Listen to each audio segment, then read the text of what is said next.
Fascist Hasina সরকারের দোসর যারা বিভিন্ন জায়গায় লুকিয়ে থেকে মৌলবাদের স্বপ্ন দেখেন, মৌলবাদের নাম দিয়ে যারা আমাদের ওলামায়ে কেরাম ইসলামপন্থী জনতার আন্দোলনকে কটাক্ষ করেন, হুঁশিয়ার না হলে 2024 সালের 5ই আগস্ট একটা নয় বারবার আসবে, বারবার আন্দোলন তার কারণে হবে। মানুষের তৈরি করা তন্ত্র মন্ত্র কোনো মতবাদ দিয়ে রাষ্ট্র সংস্কার করে উই ওয়ান্ট জাস্টিসের অধিকার আদায় করা যাবে না। রাষ্ট্র মেরামতের সাথে সিরাতকে সংযুক্ত করে এদেশের 18 কোটি মানুষের দাবি আদায়কে সহজ করে দিতে হবে।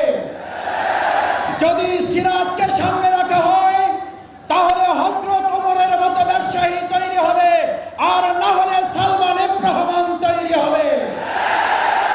সিরাতকে সামনে রাখলে হযরত ফাতেমা খাদিজা রাদিয়াল্লাহু তাআলা আনহা তৈরি হবে, আর না হলে পলাতক শেখ হাসিনা তৈরি হবে।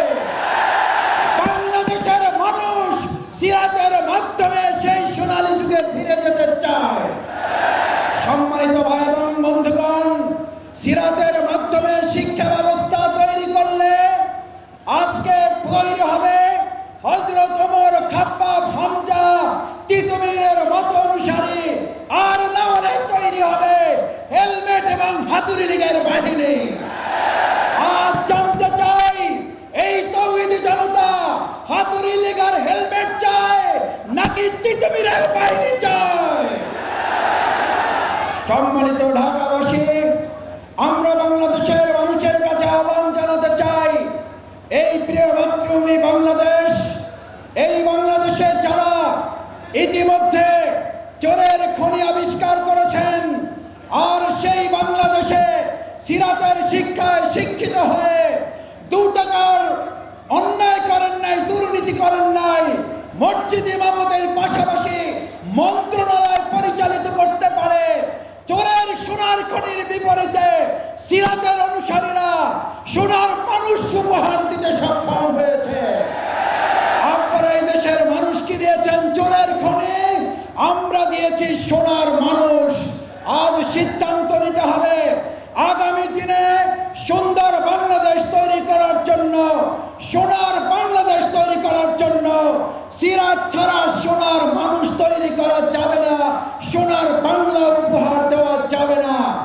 আজ যদি 2 টাকার দুর্নীতি না করার চ্যালেঞ্জ এখনো নিতে কেউ না পারে, আজ এই জনগণের কাছে, লাখো হাজারো মা বোন ভাইদের কাছে জানতে চাই, আজকে সিরাতের মাধ্যমে সোনার মানুষ তৈরি করে সোনার বাংলা তৈরির আগামী দিনের সকল উদ্যোগের সাথে আমরা কি একতাবদ্ধ হয়ে কাজ করতে রাজি আছি? সবাই কি রাজি আছি ইনশাআল্লাহ? সম্মানিত ভাই, সম্মানিত তৌহিদি জনতা, আজকের এই সিরাতুন নবী সাল্লাল্লাহু আলাইহি ওয়াসাল্লাম উদযাপন কমিটির মঞ্চের দিকে তাকালে আমাদের প্রথম হৃদয়টা হাহাকার করে ওঠে, যার জন্য আমরা তার জন্য আল্লাহ তাআলার কাছে দোয়া করি, আল্লাহ তাআলার দরবারে জান্নাতুল ফিরদাউস কামনা করি।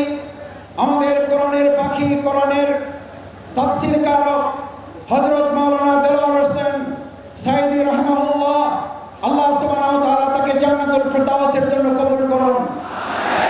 সিরাত মাহফিল থেকে আমরা বর্তমান অন্তর্বর্তীকালীন সরকারের কাছে আহ্বান জানাতে চাই, এই সিরাত মাহফিলের ধারা যার মাধ্যমে তৈরি হয়েছে, আর এই সিরাতের মাধ্যমে অন্যায় দুঃশাসনের কবর রচনা করার জন্য যে ঐতিহাসিক রাস্তা তৈরি হয়েছিল, সেই রাস্তা বন্ধ করার জন্য ফ্যাসিস্ট খুনি হাসিনা সরকারের তৎকালীন প্রশাসনের যারা জড়িত, হাসপাতালে নিয়ে এসে